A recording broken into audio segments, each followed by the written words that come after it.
നമസ്കാരം, ഞാൻ chef Latha. Gold വിന്നറിൻ്റെ Hridyam പാചകത്തിൻ്റെ പുതിയൊരു എപ്പിസോഡിലേക്ക് എല്ലാവർക്കും സ്വാഗതം.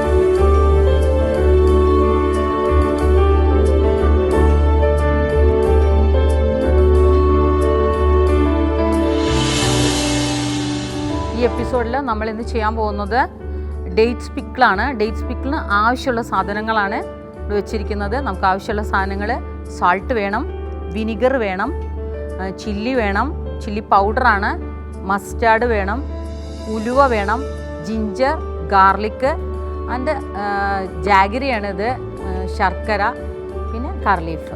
ഇത്രയും സാധനങ്ങൾ മതി നമുക്ക് ഈ ഡേറ്റ്സിനെ കുറിച്ച് അറിയാലോ. അറേബ്യയിൽ നിന്ന് നമ്മുടെ നാട്ടിലേക്ക് വന്ന ഡേറ്റ്സിനെ കേരളത്തിലെത്തിയപ്പോൾ അത് ബിരിയാണിയുടെ കൂടെ കഴിക്കാനുള്ള ഒരു ചട്നിയാക്കി മാറ്റി, അതായത് ഒരു പിക്കിളാക്കി മാറ്റി. ഇത് നമ്മൾ ഉപയോഗിക്കുന്നത് കാർഡിയ അഡ്വാൻസ്ഡ് ജിംഗ്ലി ഓയിലാണ് പിക്കിൾ ഉണ്ടാക്കാൻ വേണ്ടി ഉപയോഗിക്കുന്നത്. എല്ലാവർക്കും ജിംഗ്ലി ഓയിലിൻ്റെ ഗുണങ്ങൾ നന്നായിട്ട് അറിയാം, കാരണം ഇത് ശരീരത്തിനെ കൂളാക്കുന്നുണ്ട്. അതോടൊപ്പം തന്നെ കൊളസ്ട്രോൾ ഫ്രീ ആണ്. അച്ചാർ ഉപയോഗിക്കാൻ പറ്റാത്തവർക്കും ജിംഗ്ലി ഓയിൽ ഉണ്ടാക്കിയ അച്ചാർ ഉപയോഗിക്കാം. എന്നാൽ നമുക്ക് കുക്കിങ്ങിലേക്ക് പോകാം.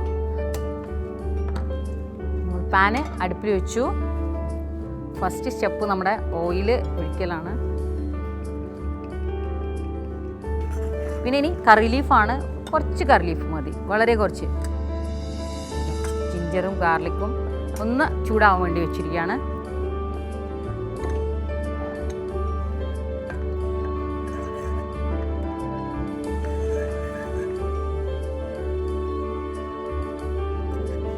പിന്നെ അടുത്തത് നമുക്ക് 250 ഗ്രാം പിക്കിൾ ഉണ്ടാക്കാൻ വേണ്ടി ആവശ്യമുള്ള സാധനങ്ങളാണ് ഞാൻ ഒഴിച്ചത്. ഒരു 150 ml ജിംഗ്ലി ഓയിൽ ഒഴിച്ചിട്ടുണ്ട്. പിന്നെ ഒരു 50 ഗ്രാം ഗാർലിക്ക്, 50 ഗ്രാം ജിഞ്ചർ. പിന്നെ ഇനി കറി ലീഫാണ്. കുറച്ച് കറി ലീഫ് മതി, വളരെ കുറച്ച്, ഒരു പിഞ്ച് കറി ലീഫ് ഇട്ടാൽ മതി. ഇത് തട്ടിയിട്ട് ഓയിലായി മാറുമ്പം അതിൻ്റെ ആരോമയ്ക്ക് വ്യത്യാസം വരുന്നുണ്ട്. ഇതിൻ്റെ ഫ്ലേവർ നമ്മുടെ ബോഡി എപ്പോഴും കൂളായിട്ട് ഇരിക്കാൻ വേണ്ടിയിട്ട് ജിംഗ്ലി ഓയിൽ നല്ലൊരു മരുന്നും കൂടിയാണ്. പിന്നെ അടുത്തത് നമുക്ക് ഈ ചില്ലി പൗഡർ ഇടണം, ഡേറ്റ്സ് ഇടണം. ഇനിയിപ്പോൾ ഞാൻ സെക്കൻഡ് ട്രിപ്പിൽ ഇത് ഡേറ്റ്സ് ഇടാൻ പോകും. അതൊന്ന് മൂത്തിട്ടാണ് ഞാൻ ഡേറ്റ്സ് ഇടുന്നത്. നല്ല സ്മെല്ല് വരുന്നുണ്ട്. ആ ഒരു ജിംഗ്ലി ഓയിൽ ഭയങ്കര ആരോമയാണ്, മറ്റൊരു ഓയിലിൻ്റെ മാതിരിയല്ല. മറ്റെല്ലാ നട്ട്സുകളും, ഇപ്പോൾ പീനട്ടായാലും കോക്കനട്ടായാലും സൺഫ്ലവർ ആയാലും, അത് ഓയിലായി മാറുമ്പോൾ, ചൂട് തട്ടിയിട്ട് ഓയിലായി മാറുമ്പം അതിൻ്റെ ആരോമയ്ക്ക് വ്യത്യാസം വരുന്നുണ്ട്. ഇതിൻ്റെ ഫ്ലേവർ എങ്ങനെ നമ്മൾ ജിംഗ്ലി കഴിക്കുന്നു, അതായത് എള്ള് നമ്മൾ കഴിക്കുന്നു, അതേ ഫ്ലേവർ തന്നെയാണ് ഇത് ആയിക്കഴിയുമ്പോൾ, അതായത് ഓയിലായി കഴിയുമ്പോഴും ഉണ്ടാകുന്നത്. അപ്പം മറ്റൊരു സീഡിനും ഇല്ലാത്ത ഒരു പ്രത്യേകത ജിംഗ്ലിക്കുണ്ട്. അതായത് സിസ്മി എന്ന് പറയും, എള്ളെന്ന് പറയും, മലയാളത്തിൽ എള്ളെന്നാണ് പറയുന്നത്. അപ്പം നല്ല അത് എണ്ണയിൽ കിടന്ന് നമ്മുടെ ഗാർലിക്കും ജിഞ്ചറും മൂത്ത സ്മെല്ലൊക്കെ വരുന്നുണ്ട്.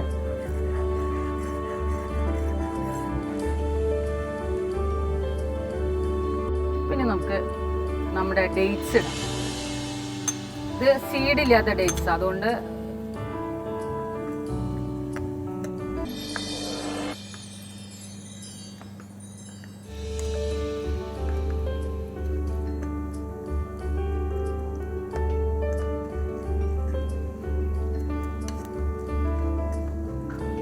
കുറച്ച് വെള്ളം ആവശ്യമുണ്ട്.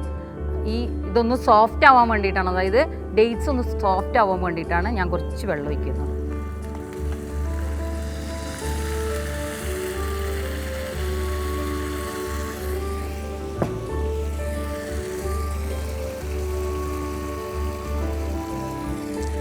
ഞാൻ ഫയറൊന്ന് ചെറുതായിട്ട് കുറച്ചിട്ടുണ്ട്.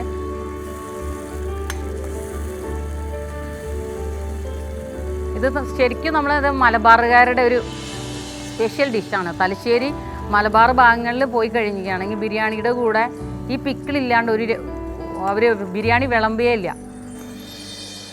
നമ്മളെ ഡേറ്റ്സ് കുക്കായി. ഇത് ഡേറ്റ്സ് ഇതാ കുക്കായിക്കൊണ്ടിരിക്കുകയാണ്. ഇതിന് വലിയ ടൈമൊന്നും വേണ്ട, വളരെ പെട്ടെന്ന് ഉണ്ടാക്കാവുന്ന ഒരു പിക്കിളാണ്. പിക്കിൾ ഉണ്ടാക്കുക എന്ന് പറയുമ്പോൾ വീട്ടുകാർക്ക് ഭയങ്കര ബുദ്ധിമുട്ടാണ്.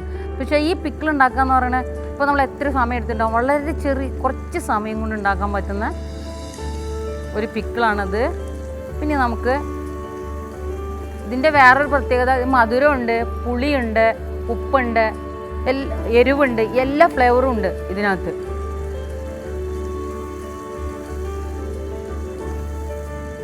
നമ്മളെ ഡേറ്റ്സ് കുക്കായി.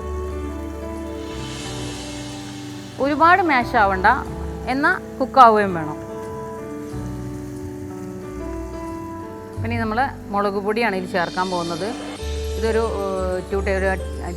50 ഗ്രാം ഉണ്ടാവും ഈ മുളക് പൊടി. ഞാനൊരു 25 ഗ്രാം മുളക് പൊടി ഇതിൽ ചേർത്തിട്ടുണ്ട്. ഇത് 50 ഗ്രാം മുളക് പൊടിയാണ്, അതിൽ പകുതി മുളക് പൊടി ഞാൻ ചേർത്തിട്ടുണ്ട്.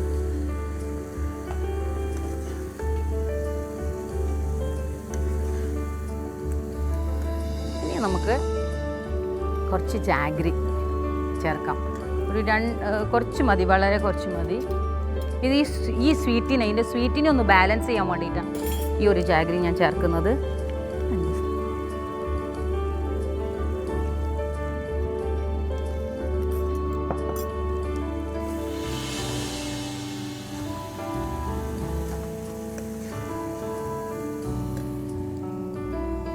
ഇനി നമുക്ക് സാൾട്ട് ചേർക്കാം.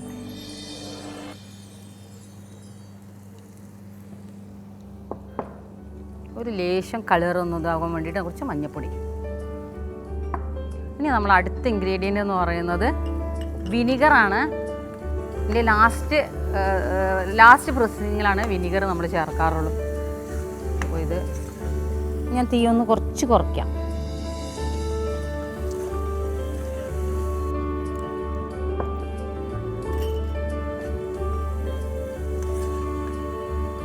അപ്പോൾ എള്ളെണ്ണയുടെ ആ ഒരു ജിൻഗ്ലി ഓയിലിൻ്റെ നല്ല ഫ്ലേവർ ഞാൻ വിനിഗർ വയ്ക്കുകയാണ്.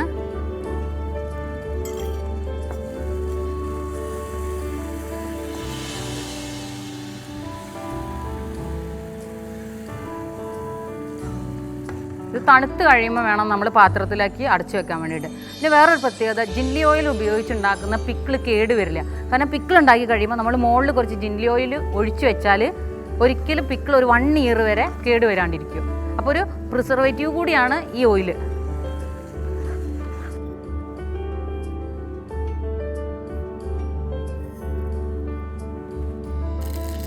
നമ്മുടെ കടുക് പൊട്ടി, നമ്മുടെ പിക്കിൾ ഇവിടെ റെഡി ആയിട്ടുണ്ട്. ഞാൻ അവസാനത്തെ ഒരു മിനുക്ക് പണിയുണ്ട്. അത് കുറച്ച് മസ്റ്റാർഡും ഉലുവയും വറ്റൽമുളകും കറി ലീഫും ഒക്കെ ഇട്ടിട്ടൊന്ന് നമ്മുടെ ഓയിലൊന്ന് താളിച്ചിടുക.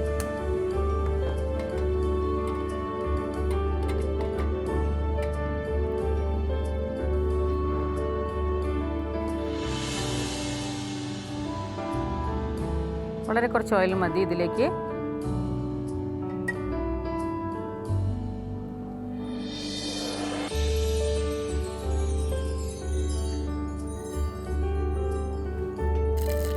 നമ്മളെ കടുക് പൊട്ടി. ഇനി അടുത്ത കുറച്ച് ഉലുവ ഇടാം. പിന്നെ ഒരു 2 മുളക്,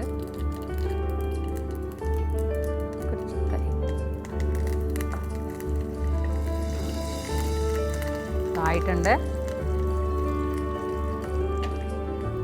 നമ്മൾ ഫയർ ഓഫ് ചെയ്യാൻ പോവാണ്. ഇനി അടുത്ത് നമ്മൾ ഈ പിക്കിൾ നമ്മൾ ഈ ഒരു ബൗളിലേക്ക് നമുക്ക് മാറ്റാം.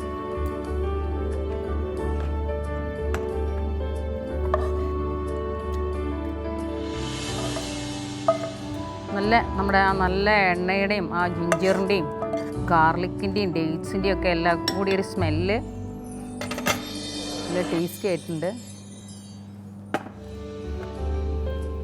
നമുക്കിത് ഇതിൻ്റെ മുകളിലേക്ക് ഒഴിക്കാം.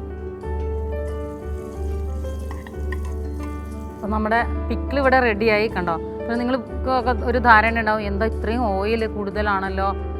ഇത് നല്ലെണ്ണയാണ്. നമ്മൾ പിക്കിൾ ഇടുമ്പം എപ്പോഴും എണ്ണ കുറച്ച് മുകളിൽ വേണമെന്ന് ഞാൻ പറഞ്ഞു. എങ്കിലിത് ഒരു വർഷം വരെ കേട് വരാതിരിക്കും. പ്രത്യേകിച്ചും നല്ലെണ്ണയിൽ ഉണ്ടാക്കുന്ന എല്ലാ പിക്കിളും കേട് വരാണ്ട്. നമുക്കൊക്കെ ഭയങ്കര ബുദ്ധിമുട്ടാണ് എല്ലാ പിക്കിളും ഉണ്ടാക്കി. ഒരുപാട് സമയം വേണം. അപ്പോൾ നിങ്ങൾ കണ്ടിട്ടുണ്ടാവും ഞാൻ എത്ര സമയം എടുത്തു എന്ന്.